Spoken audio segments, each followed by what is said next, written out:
오늘 우리에게 주신 말씀은 이사야 3장 13절에서 4장 6절까지의 말씀입니다.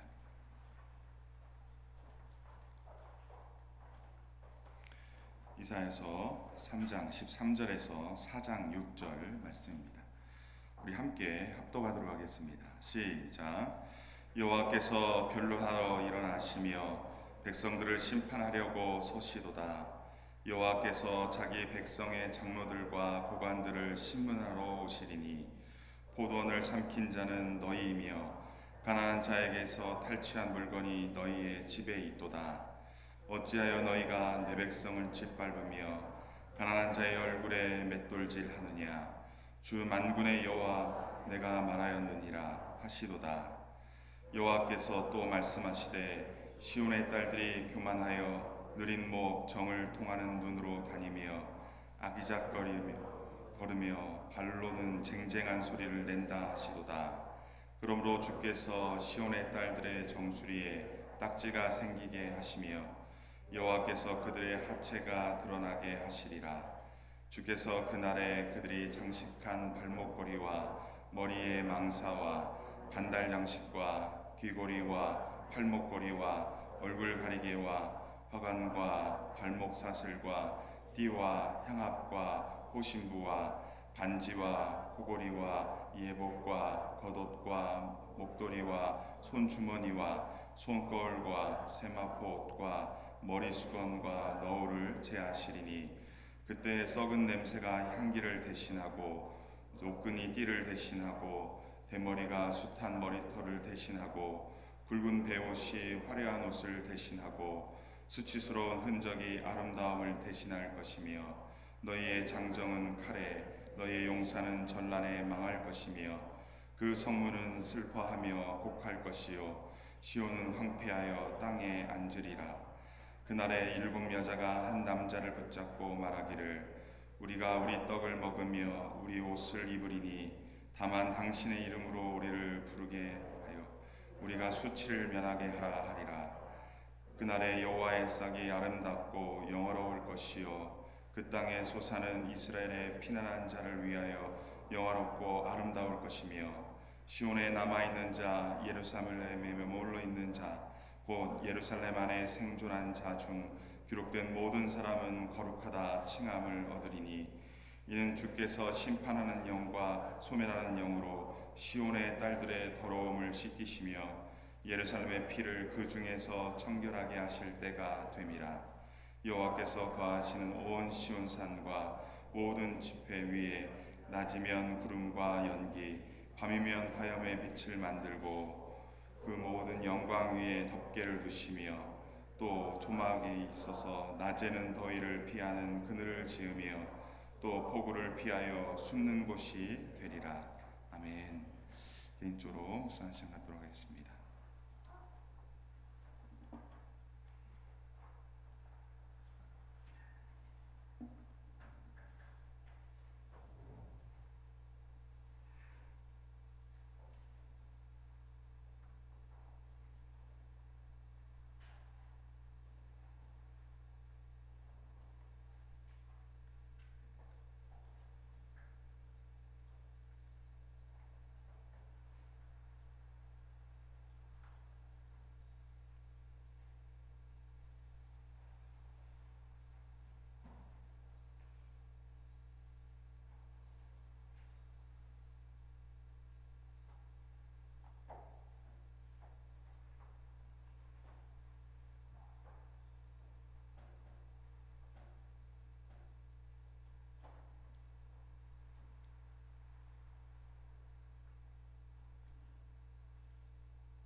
말씀 보도록 하겠습니다.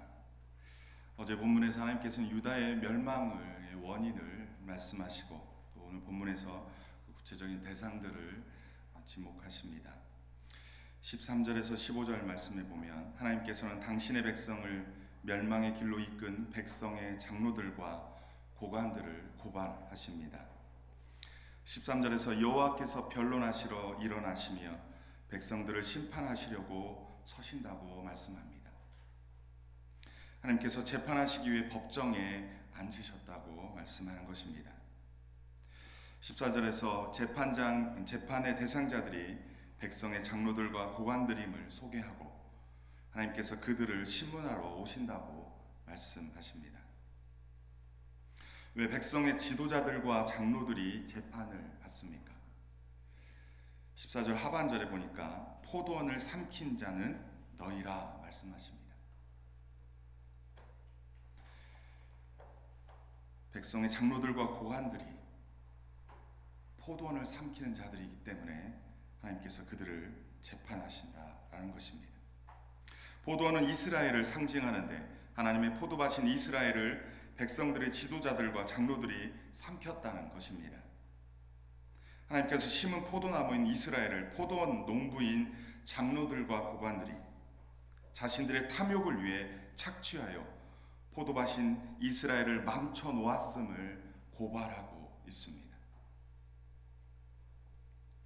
잘 자라도록 거름을 주고 보살펴 주어야 할 자들이 포도나무의 열매뿐 아니라 그 잎사귀까지도 다 먹어치우고 포도나무까지 죽게 만들었다는 것입니다.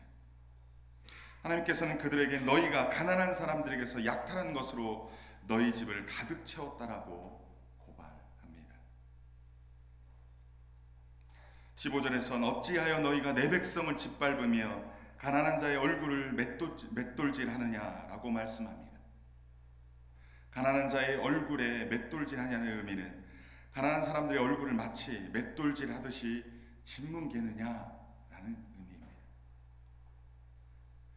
가난한 자들을 보호해줘야 될 자들이 어찌하여 이들에게 주어진 최소한의 권리마저 짓밟고 있느냐라고 말씀합니다. 맷돌로 곡식을 가는 것처럼 이들은 사회 경제적으로 연약한 자들을 착취하며 이들의 법적 권리를 철저하게 유린하고 있다라고 하나님께서는 고발하고 계십니다. 하나님께서는 탐욕스러운 권력자들의 손아귀에서 떨어진 가난한 자들을 내 백성이라 부르시며 이들에게 가해지는 불의와 폭력에 간섭하시고 개입하십니다. 왜냐하면 하나님의 백성을 짓밟으며 그들의 얼굴을 짓뭉개는 행위는 하나님을 짓밟고 짓뭉개는 것이기 때문에 그렇습니다. 우리 하나님은 당신의 백성의 불의한 고난과 고통에 대하여 외면치 않으시고 그들을 내 백성이라 부르시며 간섭하시고 개입하시는 분이십니다. 불의한 고관들과 장로들 편에 서시지 않으십니다. 오늘 우리는 불의한 지도자들과 장로들 편에 서 있는 자들입니까? 아니면 하나님께서 친히 내 백성이라고 부르신 자들의 편에 서 있습니까? 하나님께서는 당신이 심으신 포도원을 삼키며 멸망으로 이끈 지배층의 죄를 결코 묵인하지 않습니다. 교회의 리더들은 교회 지체들이 잘 자라도록 돌보고 보살펴 주어야 할 것입니다. 이 나라의 위정자들 또한 그러해야 할 것입니다. 우리 모두 삼키고 파괴하고 깨트리는 자들이 아니라 돌보고 세우고 살리는 선한 청지기적인 삶을 온전히 살아가시는, 그래서 하나님 앞에서 고발과 심판이 아닌 칭찬과 상급을 받는 은혜가 있기를 주님으로 간절히 축원합니다. 16절부터 24절의 말씀은 하나님께서는 시온의 딸들인 지배층의 여인들의 사치와 허영을 고발하십니다. 16절에서 시온의 딸들이 교만하다고 하나님은 고발하십니다. 그들의 구체적인 모습으로 느린 목, 정을 통하는 눈으로 다니며 아기작거려 걸으며 발로는 쟁쟁한 소리를 낸다고 말씀하십니다. 시온의 딸들은 지배층의 여인들을 지칭합니다. 그들이 교만하고 음란하며 요란하다고 표현한 것입니다. 하나님께서는 화려하게 치장하고 다니며 교태를 부리는 시온의 딸들에 대하여 17절에서 심판을 선언하십니다. 그러므로 주께서 시온의 딸들의 정수리에 딱지가 생기게 하며 여호와께서 그들의 하체가 드러나게 하시겠다라고 선언하십니다. 하나님께서 시온의 딸들의 교만과 음란과 요란에 대하여 수치와 모욕을 당할 것임을 선언하고 있습니다. 그리고 18절에서 그날이라고 말씀하시는데 시온의 딸들이 화려함과 사치를 자랑하며 즐길 때 예기치 않는 그날에 여호와께서 이들이 자랑하던 폐물과 장신구들을 다 제하여 버리신다라고 말씀하고 계십니다. 전란으로 모든 것을 빼앗기고 목숨만 부지하고 더럽고 추한 모습으로 길거리로 내몰린 여인들의 모습이 될 것이다라고 선언하고 있습니다. 지배층의 남편 또는 아버지의 부당한 권력과 불의한 재물로 육신의 안락한 생활을 즐기며 몸의 치장에만 열심을 내므로써 가난과 불의로 고통당하는 이웃을 다시금 좌절과 절망에 빠뜨린 그들의 모습이었던 것입니다. 재물을 얻기 위해 불법을 저지르고 약자를 착취하는 남자들이나 불의로 획득한 재물로 사치를 즐기는 허영에 빠진 여자들은 하나님 앞에서 차이가 없다라고, 그래서 하나님께서 이들에게 심판을 선언하는 것입니다. 오늘날 우리도 우리의 이웃의 고통에, 우리의 지체들의 고통에 모른 채 하며 사치와 허영에 빠져 살아가서는 안 될 것입니다. 불의의 재물이 아닌 정직한 재물로 살아야 할 것이며 나아가 이웃과 지체들의 고통과 아픔을 위로해주며 주의 사랑을 나눌 줄 아는 공동체가 되어야 할 것입니다. 공동체로서 물질을 나누지 못한다 하더라도 적어도 그들에게 상처가 되지 않도록 몸가짐과 씀씀이 우리의 모습이 되어야 할 것입니다. 우는 자들과 함께 울어줄 줄 아는 공동체가 되어야 할 것입니다. 25절에서 4장 1절의 말씀은 하나님의 심판으로 인하여 남편들이 죽고 여인들에게 닥칠 비참한 상황을 말씀하십니다. 전란으로 인해 시온의 여인들을 따르던 장정과 용사는 죽고 시온의 성문들은 슬퍼하며 곡할 것이라고 하십니다. 4장 1절에 그날이 오면 7 여자가 한 남자를 붙잡고 우리가 우리 스스로 먹을 것을 챙기고 우리 스스로 입을 옷도 마련할 터이니 다만 당신을 우리 남편이라고 부르게만 해달라고 애원할 것이라는 것입니다. 그래야 자신들의 수치를 면하게 해달라고 애원할 것이라는 것입니다. 하나님을 버리고 떠난 백성들의 최후의 모습을 그리고 있습니다. 지배층 남자들과 지배층의 여인들은 자신들이 누리고 있는 부와 명예에 도취되어 하나님을 버리고 하나님을 떠나 살다 맞이하는 비참한 현실인 것입니다. 말씀을 보면 우리 하나님은 신원하시는 하나님, 구원하시는 하나님, 보응하시는 하나님이심을 보여주고 있습니다. 오늘날 우리들도 이 땅의 삶이 영원할 것이라고 착각하지 말고 매 순간순간 나그네임을 그리고 순례자임을 기억하고 우리의 삶 속에서 하나님 안에서 하나님의 통치함 그 다스림을 받으며 그 말씀 따라 살아가는 주의 백성들이 다 되시기를 주님의 이름으로 축원합니다. 하나님의 심판은 하나님의 심판은 구원을 동반합니다. 심판과 구원은 동전의 양면과도 같습니다. 이사야서 말씀을 보면 한쪽은 심판을 말하는 것 같은데 또 뒷면에 보면 또 구원의 말씀을 선포하십니다. 이사야서 반복적으로 하나님의 고발과 심판 그리고 회복에 대하여 말씀하십니다. 4장 2절에서 6절 말씀은 심판 이후에 예루살렘에 회복하겠다라고 말씀하고 계십니다. 2절에서 그날의 여호와의 싹이 아름답고 영원할 것이요 그 땅의 소사는 이스라엘의 피난한 자를 위하여 영원롭고 아름다울 것이다 라고 말씀합니다. 하나님께서 이스라엘의 남은 자들을 구원하시는 날 열매를 맺지 못하던 황무지였던 예루살렘이 풍성하게 결실을 맺는 기름진 옥토로 변할 것임을 말씀하십니다. 전쟁의 파국으로부터 살아남은 자들은 축복으로 주어지는 땅의 열매를 자랑할 것이다 라고 말씀합니다. 3절에서는 시온에 남아있는 자, 예루살렘에 머물러 있는 자, 곧 예루살렘 안에 생존하는 자 중 기록된 모든 사람은 거룩하다 칭함을 얻으리라 라고 말씀합니다. 여기서 시온에 남아있는 자와 예루살렘에 머물러 있는 자는 남아있는으로 번역하는 두 단어 둘 다 하나님에 의해서 남겨진 자라는 의미입니다. 내가 남겨지고 싶어서 남겨진 것이 아니라 하나님에 의해서 하나님의 주권적인 그 능력으로 그들을 절대 주권적인 은혜로 남겨진 자들이라는 뜻입니다. 이들은 하나님의 심판에 의하여 정화되었고 깨끗하여진 자들입니다.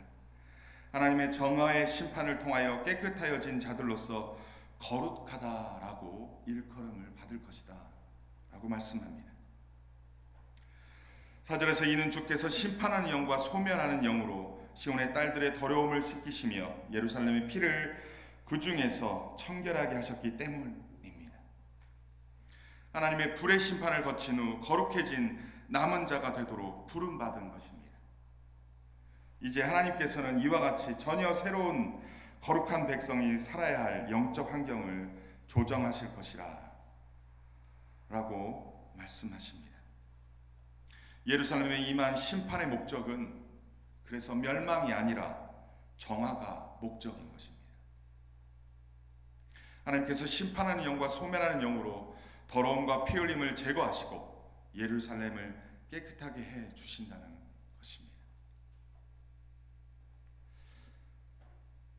5절부터 6절에서 그런 다음에 하나님께서는 시온산의 모든 지역과 거기에 모인 모든 회중 위에 낮에는 연기와 구름을 만드시고 밤에는 타오르는 불길로 빛을 만드셔서 예루살렘을 덮어서 보호하실 것임을 말씀하십니다.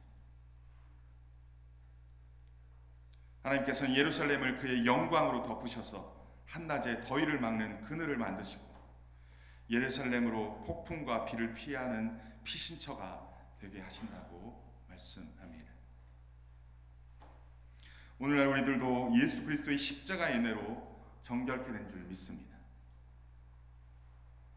누군가는 심판을 당한 것인데 내 대신 그리스도께서 그 모든 것들을 담당하신 것입니다. 따라서 구원받은 성도는 하나님에 의해 남겨진 자들로 거룩하다 칭함받는 성도인 줄 믿습니다. 이제부터라도 거룩한 성도로서 죄로부터 떠나 성도답게 그 정체성에 맞게 우리는 살아가야 할 것입니다. 하나님의 절대 은혜로 구원받은 성도로서 주와 함께 살아가시는 그러한 은혜가 있기를 주님의 이름으로 간절히 축원합니다. 오늘 본문에서 하나님은 어떤 분이시고 우리에게 주는 교훈은 무엇입니까? 첫 번째, 우리 하나님은 당신의 백성의 불의한 고난과 고통에 대하여 외면치 않으시고 그들을 내 백성이라 부르시며 간섭하시고 개입하시는 하나님이십니다. 하나님께서는 당신이 심으신 주의 백성들을 삼키며 멸망으로 이끈 지배층의 죄를 결코 묵인하지 않으시는 분이십니다. 따라서 우리 모두는 선한 청지기적인 삶을 온전히 살아가야 할 것입니다. 두 번째로 하나님께서는 죄를 너무나도 싫어하십니다. 주의 백성들의 죄악을 고통스럽게라도 심판의 영과 소멸하는 영을 통해 정화시키셔서 깨끗하게 하신 후에 회복의 길을 제시하시는 분이십니다. 이제 우리는 하나님의 주권적인 은혜로 남은 자가 된 줄 믿습니다. 거룩한 성도가 된 줄 믿습니다.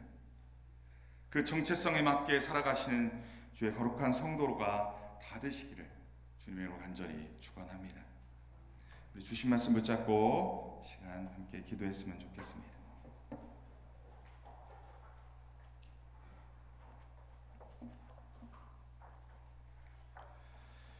주 예수 그리스도의 십자가의 은혜로 우리를 깨끗게 하신 하나님의 은혜에 감사합시다.